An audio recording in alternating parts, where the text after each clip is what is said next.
작년 11월에 저희 가정이 반동에 들어올 때 그때 저희 부모님께서 공항에 배웅을 해주셨습니다. 그때 공항 게이트에서 저희가 출국을 위해서 들어갈 때 계속 이렇게 손을 흔드시면서 이렇게 저희를 바라보셨던 것이 정말 얼마 되지 않았기 때문에 더 생생히 기억납니다. 마지막 시야에서 사라질 때까지 부모님께서는 계속 저희 가정, 우리 자녀들을 바라보셨습니다. 예.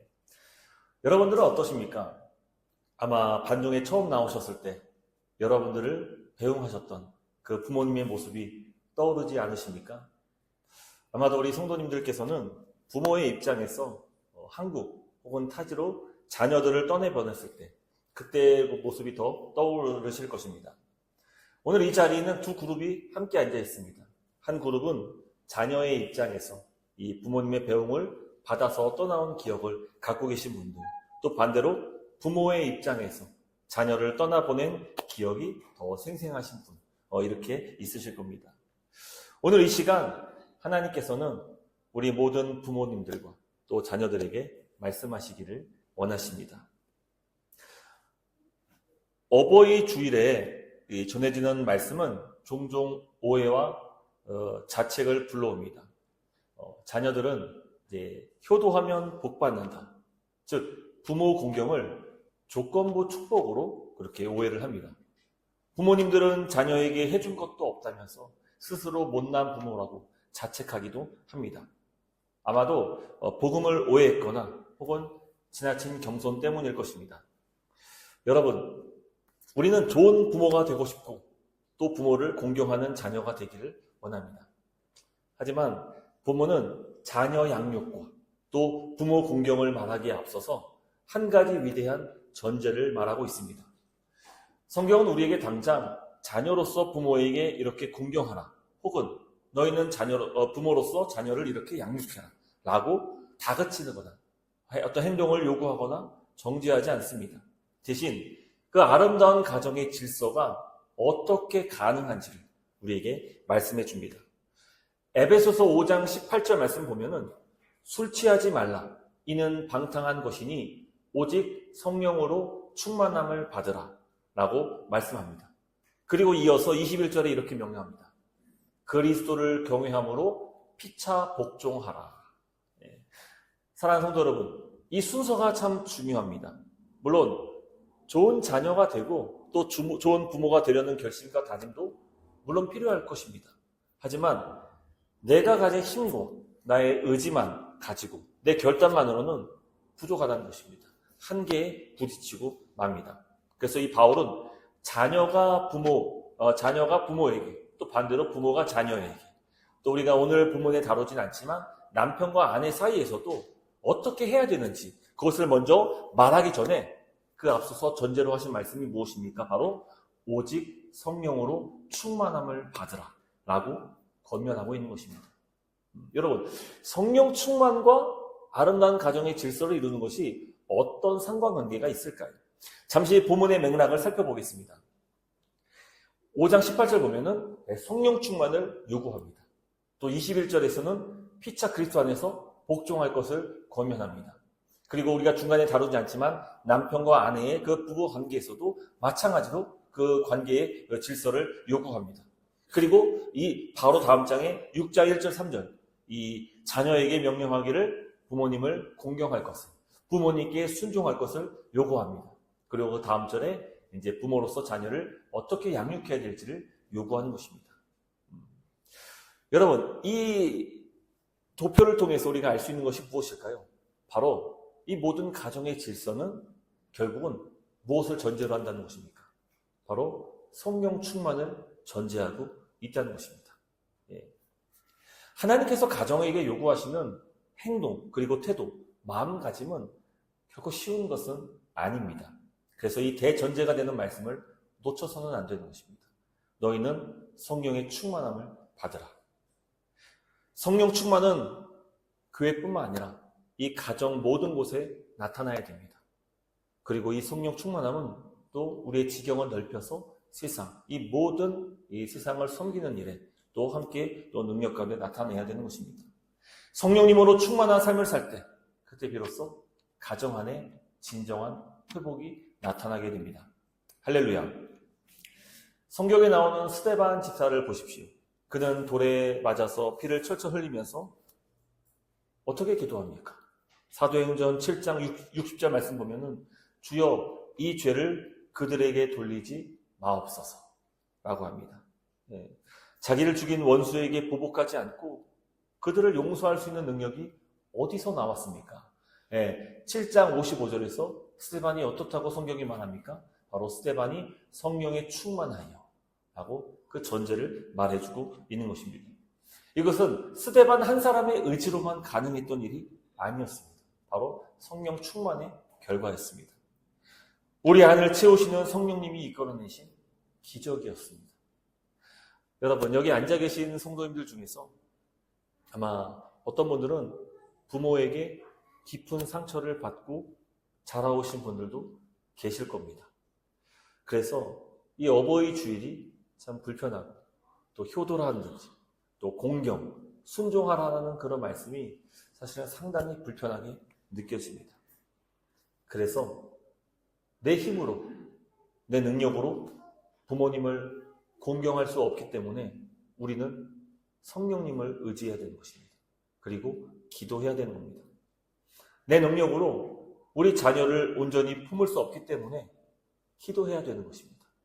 이 모습이 바로 성령 충만의 시작이며 가정 회복의 시작인 것입니다. 이 말씀을 꼭 기억하시기 바랍니다. 성령 충만은 우리 가정의 든든한 뿌리입니다. 한번 따라해 볼까요? 함께 시작. 성령 충만은 우리 가정의 든든한 뿌리입니다. 그 밑에 글씨도 좀 보이십니까? 같이 한번 읽겠습니다. 시작. 부모 공경과 자녀 사랑은 그 나무에 자연스럽게 맺히는 열매입니다. 아멘. 네, 여러분 성령 충만한 가정이 되시기를 바랍니다. 그 안에 풍성한 가정의 놀라운 열매들이 맺어지게 됩니다. 자, 먼저 우리 성령 충만한 가정에 맺히는 이 순종과 공경의 열매를 살펴보겠습니다. 에베소서 6장 1절 말씀인데 자녀들아 주 안에서 너희 부모에게 순종하라. 이것이 옳으니라. 여러분, 우리가 부모님을 공경해야 되는 그 이유를 성경이 무엇이라고 밝히고 있습니까? 다른 설명이 없습니다. 이것이 옳으니라. 끝입니다. 여러분, 이거는 절대 진리와 같은 것입니다. 하나님께서 그것을 옳다라고 규정하셨으면 그것은 어떤 누구도 부정할 수 없는 거예요. 옳은 거예요. 인류의 역사 속에서 모든 자녀들은 마땅히 진리대로 부모님께 공경하고 순종해야 됩니다. 여기에 더는 변명할 것이 없어요. 하나님께서 말씀하신 것이 이것이 옳으니라. 우리의 판단이 아니에요. 우리의 생각이나 우리의 변명이나 이런 것과 하등 상관없이 하나님께서 규정하시기를 이것이 옳다고 말씀하십니다. 나를 낳으시고 길러주신 부모님께 받은 은혜 때문에도 부모님께 공경해야 됩니다. 하지만 앞서 얘기한 것처럼 어떤 분들은 훌륭한 부모를 만나지 못해가지고 그 부모에게 상처투성이인 그런 분들이 계십니다. 그러면 그분들은 부모님께 받은 은혜가 없기 때문에 부모를 공경하지 않아도 되는 것입니까? 아니, 그렇지가 않다는 것이. 하나님께서 세우신 이 모든 질서 속에서는 부모에게 공경하는 것이 옳습니다. 여긴 더는 덧붙일 이유가 없어요. 뭘 덧붙여서 주장할 필요가 없습니다. 이것은 옳은 것입니다. 여러분, 오늘 본문 말씀을 잘 보십시오. 부모 공경의 근거가 무엇입니까? 바로 내가 주 안에 있기 때문입니다. 그리스도 안에 있는 자들은 부모를 공경하는 것이 옳습니다. 세상 사람들은 부모에게 받은 상처 때문에 부모에게 순종하지 못하고 공경하지 못한다고 변명할 수 있겠지만, 그러나 그리스도 예수 안에서 거듭난 자들은 마땅히 주님께서 주신 말씀처럼 부모님께 순종하고 공경해야 되는 것입니다. 할렐루야. 여러분, 부모 공경은 효심만 가지고 할 수 있는 것은 아닙니다. 바로 주님께 받은 은혜로 가능한 것입니다. 그 다음 절, 하나님께서 이 10계명 중에 유일하게 부모 공경에만 약속을 하셨습니다. 6장 2절 3절인데 한번 같이 한번 읽어볼까요? 시작. 내 아버지와 어머니를 공경하라. 이것은 약속이 있는 첫 계명이니 이로써 내가 잘되고 땅에서 장수하리라. 이 놀라운 약속 아닙니까? 그 어떤 계명에도 이와 같은 약속이 없어요. 약속이 있는 첫 계명. 이 약속은 효도의 대가는 아닐 것입니다. 바로 주 하나님께서 바로 그리스도 안에서 부모를 공경하는 자들에게 마땅히 주시는 그 질서고 복이 되는 것입니다. 이미 하나님께서는 이 모든 복을 자녀들에게 주셨습니다. 부모를 공경할 때 받는 이 복을 약속하셨습니다. 이것을 그 약속을 행하면서 받는 사람이 있는 반면에 또 받지 못하는 사람도 있을 것입니다. 하지만 기억하시기 바랍니다. 이것은 하나님께서 이미 정해놓으신 그 어떤 복 중에서 가장 기본적인 자녀가 받을 수 있는 복이 됩니다. 제가 오래전에 용서에 관한 설교를 했던 적이 있습니다. 그때 설교 후 한 자매가 저를 찾아왔습니다. 목사님, 저는 친구도 용서했고 원수 같은 사람도 용서할 수 있었습니다. 하지만 절대로 용서하지 못하는 한 사람이 있습니다. 바로 아버지입니다. 여러분, 이 자매의 말하는 바가 뭔지 아십니까? 어차피 남들은 안 보면 끝이라는 거예요. 용서하고 거기서 더 만나지 않으면 끝이라는 거예요. 근데 가족은 그렇지 않습니다. 평생 봐야 돼요. 평생 보면서 그 내 가진 상처를 끊임없이 고씹으면서 용서해야 됩니다. 그래서 더 힘든 거예요. 그래서 용서가 더 어려운 거예요. 가족이기 때문에 더 괴로운 것이죠. 아버지가 아버지처럼 행동하지 않고 아버지께 받은 상처가 있는데 어떻게 그 아버지께 용서하라고 말씀할 수 있냐고 저에게 따지듯이 물었습니다. 근데 그거 아십니까? 성경은 부모를 용서할 뿐 아니라 부모에게 공경하고 순종하라고 명령하고 있습니다. 그것이 어떻게 가능합니까? 바로 주님께 받은 은혜가 있으면 가능한 것입니다.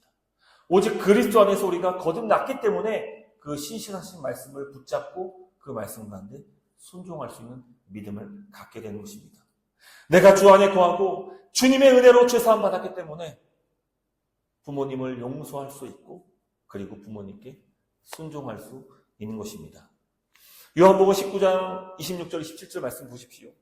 예수께서 자기의 어머니와 사랑하시는 제자가 곁에 서 있는 것을 보시고 자기 어머니께 말씀하시되 여자여 보소서 아들이나이다.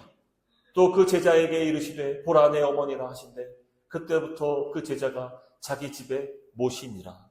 여러분, 십자가에서 예수님께서 죽임당하신 그 순간에도 주님은 그 육신의 부모를 기억했습니다. 어머니를 요한에게 부탁했던 것이죠. 부모 공경은 내가 여유가 생긴다고, 내가 환경과 조건이 가능하다고 하는 것이 아닙니다. 지금 하는 것입니다. 지금 하는 것입니다. 사업이 안정되고 좀 자리를 잡고 모시겠다는 그것은 자녀들의 착각입니다. 사실 부모님들은 전화 한 통에도 감동을 받습니다. 작은 표현에도 그 자녀의 마음을 받으시고 기뻐하시는 것이 그게 모든 부모의 마음입니다. 부디 그리스도 안에서 여러분의 부모를 공경할 수 있는 그런 저람 될 수 있기를 주님의 이름으로 축원합니다. 할렐루야. 다들 여기 부모의 입장이다 보니까 참 떠나보내신 부모님들을 생각하면서 왜 나는 그때 부모님께 효도하지 못했을까 라고 마음에 또 아픔을 가지고 계신 그런 분들도 계실 것입니다. 여러분들이 자녀들을 잘 가르쳐서 나중에 여러분들은 꼭 자녀들에게 효도받을 수 있기를 주님의 이름으로 축복합니다. 자, 성령 충만한 가정을 맺히는 두 번째 열매는 부모의 양육입니다. 4절 말씀입니다. 또 아비들아 너희 자녀를 노엽게 하지 말고 오직 주의 교훈과 훈계로 양육하라. 바울은 자녀에게 공경을 명한 후에 곧바로 부모를 향해서 돌아섭니다. 성경이 부모에게 요구하는 것은요, 많은 재산을 남겨주라는 것이 아닙니다. 내 사업을 물려주라는 것이 아닙니다. 바로 주 안에서 말씀을 가르치고 교훈하고 훈계하라는 것입니다. 이것을 꼭 기억하셔야 됩니다. 디모데후서 1장 5절 말씀 보십시오. 같이 한번 읽겠습니다. 시작. 이는 내 족속에 거짓이 없는 믿음이 있음을 생각하니라. 이 믿음은 먼저 내 외모조무 로이스와 내 어머니 유니게 속에 있더니 내 속에도 있는 줄을 확실히 하노라. 아멘. 바울은 디모데에게 이렇게 말합니다. 내 믿음이 어디서 왔는지 아느냐? 바로 너의 외할머니, 외조무 로이스, 그리고 항상 너를 위해서 끊임없이 기도했던 내 어머니 유니게로부터 왔다라는 것을 말하고 있는 것입니다. 여러분, 디모데는 믿음을 성경학교에서 배우지 않았습니다. 그거 잘 들으셔야 돼요. 여러분, 신앙은요, 교회가 위탁받아서 하는 것이 아닙니다. 물론 지금 한국교회가 우리 모든 교회학교 부서를 두면서 그 자녀의 신앙을 훈련하면서 잘 가르치고 있습니다. 이것은 참 선교적인 입장에서도 마땅히 해야 될 몫입니다. 그런데 하나님께서 그 자녀의 신앙 교육을 누구에게 맡겼냐면은 부모에게 맡겼습니다. 이것은 부정할 수 없는 사실입니다. 부모에게 맡겼어요. 그것도 기억하셔야 돼요. 여러분들이 남겨줄 수 있는 것은요, 다른 게 아니에요. 가장 먼저 신앙의 믿음의 유산을 자녀들에게 남겨줄 수 있는 그런 저람 될 수 있기를 주님의 이름으로 축복합니다. 할렐루야.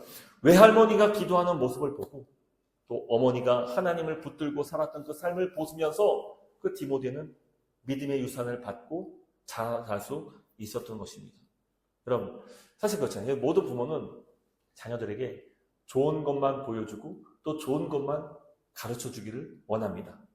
근데 문제는요, 자녀들은 부모의 그 가르치고 싶은 그 가르침 말고도 평소에 부모님들의 잘못된 습관이라든지 연약함들을 보면서 자라게 됩니다.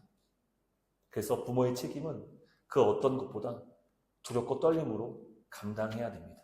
왜요? 자녀는 우리 곁에서 항상 부모님의 모습을 보고 자라기 때문입니다. 사랑하는 성도 여러분, 부모에겐 가장 강력하고 아름다운 유산이 있습니다. 그 어떤 것보다도 힘들고 어렵고 설령 기쁘고 행복할지라도 항상 주 안에서 하나님을 먼저 기억하시고 하나님께 예배할 수 있는 그런 부모가 되시기를 주님의 이름으로 축복합니다. 그것을 자녀들이 봅니다. 우리 부모님은 항상 주의를 지키셨어요. 우리 부모님은 항상 힘들 때마다 무릎을 꿇고 기도하셨어요. 우리 부모님은 나에게 많은 재산은 남겨주지 않았지만 그러나 나에게 믿음의 유산을 남겨주어서 오늘 내가 주 안에서 거할 수 있도록 나에게 모든 것을 내어주셨어. 여러분, 그렇게 생각할 줄 아는 그 자녀들은요, 마땅히 부모님을 공경하게 됩니다. 왠지 아십니까? 하나님의 말씀이 무엇이라고요? 내 부모를 공경하라. 이것이 옳으니라. 여러분, 나중에 훗날 자녀들에게 효도받고 싶으십니까? 요새는 딸을 낳아야지 나중에 은퇴 후에 그 연금이 딸이라면서요. 네. 딸 하나씩 장만해야 된다고. 그래야 노후가 안정되고 보장된다고. 그래야 해외여행 갈 수 있다고. 그렇게 말합니다. 여러분, 기억하십시오. 물론 일부 맞는 말일 수 있겠지만 기억하십시오. 여러분들은 아들, 딸 구별 없이 믿음 안에서 자녀에게 신앙의 유산을 남겨주시기 바랍니다. 그 자녀들이 나중에 모든 날 여러분들이 늙고 지쳐서 연약해졌을 때 하나님 말씀 그 진리의 거함으로 내 부모를 공경하고 순종하라. 이 말씀 가운데 여러분들에게 남은 노후를 책임져 줄 것입니다. 그러니 노후연금 지금 모아놓으신 것은 계속 부으시고요. 그거 해자라는 게 아니에요. 자녀들에게 무엇보다 신앙의 유산을 남겨줄 수 있도록 항상 부모님은 나의 모든 삶 속에서 하나님을 경외하는 그 모습을 신실하게 보일 수 있기를 바랍니다. 무엇보다 성도 여러분, 부모에게 가장 강력하고 아름다운 유산은 기도입니다. 기도. 부모의 기도를 보고 자란 자녀는 신앙의 유산을 받게 됩니다. 너무 잘 아는 예화지만 이만큼 또 중요한 이만큼 잘 적용할 수 있는 예화가 없어서 또 소개합니다. 4세기 북아프리카에 모니카라는 어머니가 있었습니다. 아들 어거스틴은 17세에 집을 떠나 이단에 빠졌고 방탕한 생활을 했습니다. 매일 울면서 자신을 찾아온 그 모니카에게 그 주교는 이렇게 말합니다. 어머니 돌아가십시오. 눈물을 흘리는 어머니의 자녀는 망할 리가 없습니다. 이게 사실 그 계속 찾아오는 그 모니카가 귀찮아가지고 했던 말인데, 모니카는 그 말을 듣고 끊임없이 무릎 꿇고 울면서 기도했습니다. 그 후에 어떻게 됐습니까? 17년이 지나서 아들 오거스틴은 회심했고, 이란에서 빠져나와서 이제 기독교 역사의 정말 위대한 한 축을 담당하는 신학자가 되었습니다. 어머니의 기도는 자녀의 인생을 뒤엎을 수 있는 것입니다. 어머니라고 말해서 여러분 속상하지 마십시오. 아버지의 기도는, 우리 어르신들 이런 말씀 많이 하셨죠. 어머니의 기도가 이 모종삽이라면은, 매일 계속 퍼오르는 삽이라면은, 아버지의 기도는 포크레인처럼 엄청나게 많은 흙을 담아서 할 수 있는 기도가 된다고요. 뭐 기도의 양이 중요한 것은 아니지만 기억하십시오. 부모의 기도는 자녀의 인생을 바꾸는 것입니다. 할렐루야. 여기 앉아 계신 부모님들, 바쁘다는 이유로 자녀들 곁을 지켜주지 못하셨습니까? 아마 더 그랬을 거예요. 이곳에서 생활하는 것이 녹록지 않기 때문에 정말 아이들과 놀아주고 아이들을 이렇게 돌봐줄 수 있는 시간이 많이 부족했을 것입니다. 근데 여러분, 더 이상 미안함으로 자책하고 계시지 마시고요. 부모가 남길 수 있는 그 위대한 유산은요, 지금도 오늘 이 순간에 여러분들이 무릎 꿇고 기도하는 것입니다. 자녀를 위해서 기도하는 것이고요. 그 영혼을 위해서 기도하는 것입니다. 그것을 하나님께서 받으시는 것이죠. 할렐루야. 어느 가정의 이야기입니다. 부모님이 돌아가신 후에 유품을 정리하다가, 부모님이 돌아가시고 난 다음에 그 자녀가 유품을 정리하다가 낡은 노트를 발견했습니다. 어머니께서 남기신 기도일기라는 노트였습니다.